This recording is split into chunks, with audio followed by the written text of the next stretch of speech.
નમસ્કાર, હું doctor કૌશલભાઈ, paediatric physiotherapist Bhavnagar. આજે આપણી સાથે ડોક્ટર આનંદ ગોગાવાડા સાહેબ, જે ઘણા વર્ષોથી ભાવનગરમાં એઝ અ ન્યુનેટોલોજિસ્ટ અને પીડિયાટ્રિશિયન તરીકે તો પ્રેક્ટિસ કરે જ છે, પણ 2011ની સાલથી ભાવનગરમાં પીડિયાટ્રિક ઇકો અને પીડિયાટ્રિક કાર્ડિયોલોજીની પણ પ્રેક્ટિસ કરી રહ્યા છે. તો આજે આપણે એમની પાસેથી બાળકોમાં થતી હૃદયની તકલીફો વિશે જાણશું. સર નમસ્તે. બાળકોમાં થતી હૃદયરોગની તકલીફો, કારણ કે મોટામાં તો ઘણા બધા પેશન્ટો જોવા મળે છે, એમાં અવેરનેસ પણ હોય છે, પણ બાળકોમાં હૃદયરોગનું પ્રમાણ કેટલું અને બાળકોમાં એ તકલીફ કેવી રીતે જોવા મળે? કૌશલભાઈ, ખૂબ સારો પ્રશ્ન છે, કારણ કે લગભગ આપણે એવું માનતા હોય છે કે હૃદય રોગ છે એ મોટા વ્યક્તિઓમાં વધારે જોવા મળતી વસ્તુ છે, પણ તમને એનો એક ઇન્સિડન્સ અથવા તો એનો કેટલો બનાવ છે એ તમને વ્યક્ત કરું તો દુનિયાભરમાં લગભગ દર 1000 6 થી 8 બાળકને જન્મજાત હૃદય રોગની તકલીફો આવી શકે એવો એક ઇન્સિડન્સ સાયન્ટિફિકલી રજૂ થયેલો છે. આપણા જ દેશની વાત કરીએ તો ડેટા આપણો એવો કહે છે કે દર 1000 લગભગ 3 થી 6 બાળકોની વચ્ચે હૃદય રોગની તકલીફ સાથે જન્મતા હોય છે. એટલે આમ આપણે એક રીતે જોઈએ તો લગભગ દર વર્ષે 28 થી 29 લાખ બાળકોના જન્મ થતા હોય છે આપણા દેશમાં. તો લગભગ એવું આપણે માનવું જોઈએ કે 1.5 થી 2.5 લાખ બાળકો જન્મજાત હૃદય રોગ સાથે દેશભરમાં જન્મ લેતા હશે, અને એમાંના લગભગ 33 થી 40% બાળકો એવા હોઈ શકે કે જેમાં એવી જન્મજાત હૃદયની તકલીફ હોય કે જેમાં તમને પહેલા વર્ષમાં જ એનું નિવારણ લાવવું પડે. એ નિવારણ ઓપરેશન દ્વારા પણ હોઈ શકે, દવા દ્વારા પણ હોઈ શકે, પણ એને ક્રિટિકલ કન્જેનાઇટલ હાર્ટ ડિફેક્ટ્સ કહેવાય કે જેમાં આપણે તાત્કાલિક સારવારની જરૂર પડી શકે. તો સાહેબ, તમે કીધું આટલા બધા મોટા પ્રમાણમાં હૃદયરોગના બાળકો જોવા મળે છે, તો મા બાપને કેવી રીતે ખ્યાલ આવે કે બાળકને હૃદયની તકલીફ છે અને એના લક્ષણો શું? લક્ષણો ખૂબ સારી રીતે માતા રેકોગ્નાઇઝ કરી શકે એમ છે, કારણ કે જો આપણે નવજાત બાળકની વાત કરીએ અને સાવ નાના બાળકની વાત કરીએ તો માતા સાથે એ 24 કલાક સંપર્કમાં હોય છે. એટલે સાવ નાનું બાળક, જન્મેલું બાળક, નવજાત બાળકમાં કેવા એવા લક્ષણો હોય તો કે નોર્મલી બાળક છે એ જન્મ પછી બાળક માતાનું ધાવણ જે હોય એ સરસ રીતે 10 થી 12 મિનિટ લેતું હોય છે. અગર તો એ બાળક અટકીને ધાવણ લે, જેને અમારી સાયન્ટિફિક ભાષામાં સક રેસ્ટ સક સાયકલ કહેવાય કે ભાઈ થોડું પેટ ભરે છે, પછી આરામ કરે છે, પછી પેટ ભરે છે, આરામ કરે છે, તો એને જન્મજાત હૃદયની તકલીફ હોવાની શક્યતા રહે. આ ઉપરાંત દરેક બાળકનું વજન દર મહિને આશરે લગભગ 600 થી 800 ગ્રામ વધવું જોઈએ.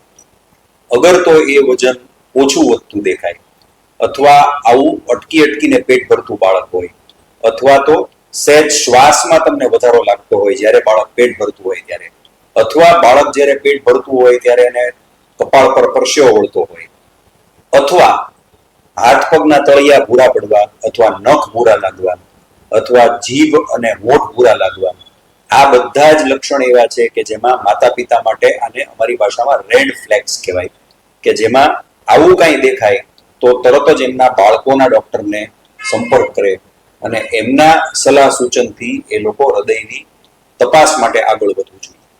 હવે આ જ વસ્તુ જો મોટા બાળકમાં આપણે જોઈએ તો મોટા બાળકમાં થતા અમુક રોગમાં રૂટીન પ્રવૃત્તિ કરતા એને થાકોડો લાગવો કે જે પહેલા નહોતો લાગતો, અથવા પરસેવો વળ્યા કરવો, અથવા તો થોડુંક નિષ્ક્રિય દેવું દેખાવા માંડવું, અથવા તો હૃદયના અમુક મશીન જેવો અવાજ કે ધડકન વધે એવું એને લાગવા માંડવું. આ અમુક લક્ષણો એવા છે કે જે મોટા બાળકને પણ એવો સંદેહ કરે કે એને હૃદયની કોઈ તકલીફો હોઈ શકે. તો સાહેબ, તમે બે વસ્તુ કીધી કે એક નવજાત બાળકમાં હૃદયની તકલીફ હોય અને એક થોડાક મોટા થઈ ગયેલા બાળક જેને પરસેવો વળતો હોય. તો આપણે જોયું છે કે ઘણી બધી વખત બાળક દોડે, રમે અને પરસેવો વળે કે એક્સ્ટ્રા એક્ટિવિટી કરે, ઘણી વખત ઘરે બેઠા હોય તો એને વધારે પરસ્પિરેશન થાય. તો એવા બાળકોને પણ એવી કઈ રૂલ આઉટ કરાવવા કે આવા કઈ રિપોર્ટ કરાવવાની જરૂર ખરી?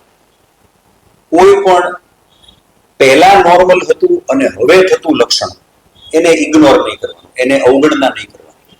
એટલે રૂટીન પ્રવૃત્તિ કરતા જો બાળક પહેલા નોર્મલ હતું અને હવે બાળકને પરસેવો પરિશ્રમ પડે છે, બાળકને મજા નથી આવતી, બાળક ઢીલું પડેલું લાગે છે, તો એ લક્ષણની અવગણના ના કરવી જોઈએ. તો સાહેબ આ બાળકોને આવી તકલીફ થાય તો એઝ અ પીડિયાટ્રિક કાર્ડિયોલોજીસ્ટ તરીકે આપ કેવી રીતે એનું નિદાન કરો? આવું કંઈ પણ બાળક આવે અમારી પાસે એ યુઝ્યુઅલી કોઈ પણ બાળરોગ નિષ્ણાત તરફથી રિફર થયેલું બાળક આવતું હોય કે જે પ્રાથમિકપણે હૃદયની સોનોગ્રાફી, જેને અમે સ્પેશિયલાઇઝ્ડ ઇકોકાર્ડિયોગ્રાફી કહીએ, એ કરવાથી આપણે એનું સચોટપણે નિદાન કરી શકીએ કે બાળકને જન્મજાત અથવા તો કોઈ પણ જાતની હૃદયની તકલીફ છે કે નહીં. હૃદયની તકલીફો બહુ મોટી બોળી પ્રકારની તકલીફો હોય છે. હૃદયમાં છેદ હોવું, હૃદયના વાલ્વ સાંકડા હોવા, હૃદયની ધોરી નસ જે છે એ સાંકડી હોવી, હૃદયમાં અમુક નળીઓ જે એબનોર્મલી બંધ થવી જોઈએ એના બદલે ખુલ્લી રહી જાય, નસ જે ધોરી નસ છે અને ફેફસાની નસ છે એની ઉલટ પુલટ હોય, આવી અનેક પ્રકારની તકલીફો છે. એટલે હૃદયની જન્મજાત થતી તકલીફો તો એક બહુ મોટું બાસ્કેટ છે કે જેમાંની અમુક તકલીફો એવી છે કે જે તકલીફો સમય ગયે, માનો કે હૃદયમાં છેદ છે તો સમય ગયે એ પોતાની મેળે અમુક પ્રકારના છેદ પૂરાઈ શકે.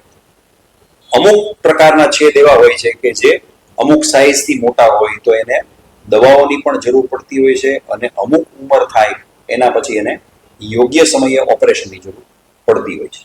તમે સાહેબ પહેલા એક આન્સર આપી દીધો, પણ એ મારો પ્રશ્ન હતો કે શું આ દરેક બાળકને દવાઓ અને ઓપરેશન, તો એમાં કયા કયા બાળકોને ઓપરેશનની અંદર જરૂર પડે?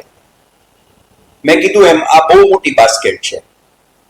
કોઈ એક કાણું, દાખલા તરીકે એટ્રિયલ સેપ્ટલ ડિફેક્ટ કે વેન્ટ્રિક્યુલર સેપ્ટલ ડિફેક્ટ અથવા કોઈ પણ પ્રકારના કાણા પણ વિવિધ પ્રકારના હોઈ શકે.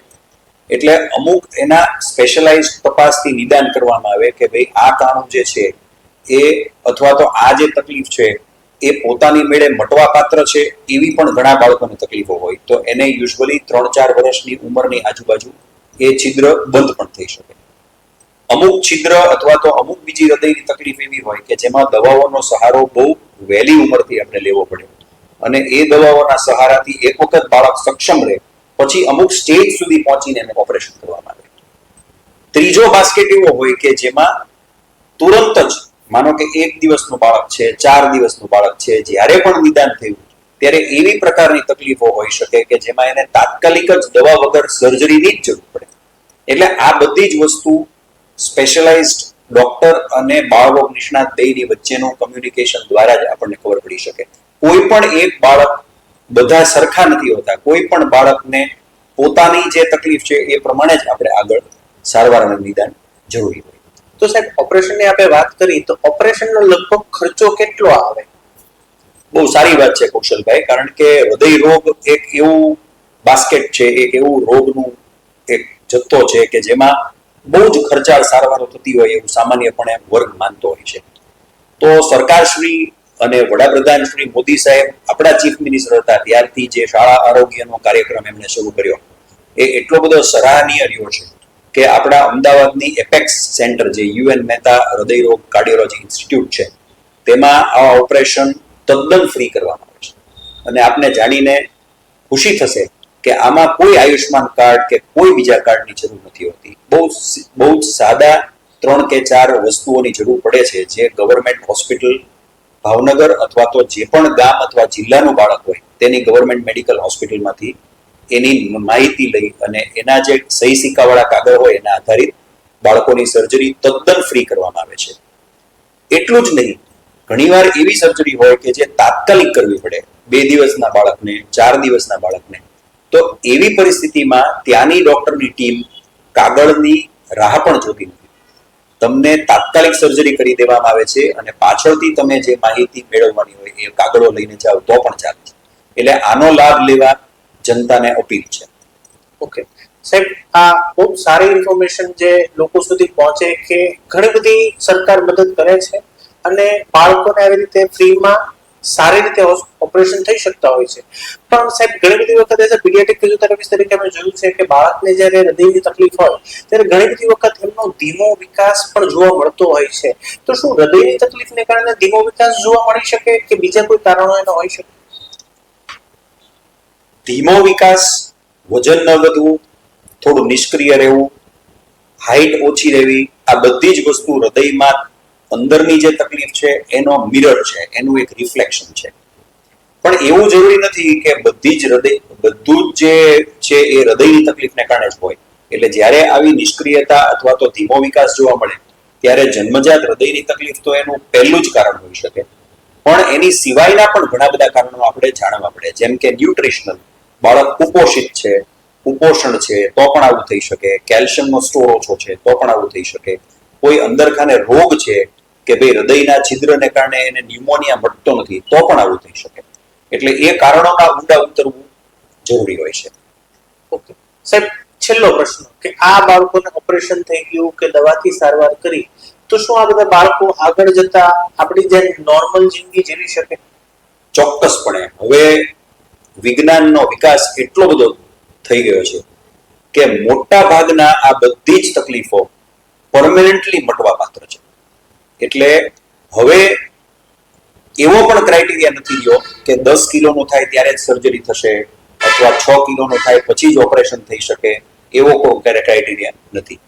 એટલે મોટા ભાગની તકલીફો મટવા પાત્ર છે, ઓપરેશન દ્વારા પણ મટવા પાત્ર છે, અને લગભગ 80% તકલીફોમાં બાળક મારી તમારી જેમ પોતાનું સામાન્ય આયુષ્ય 100% સરસ રીતે જીવી શકે.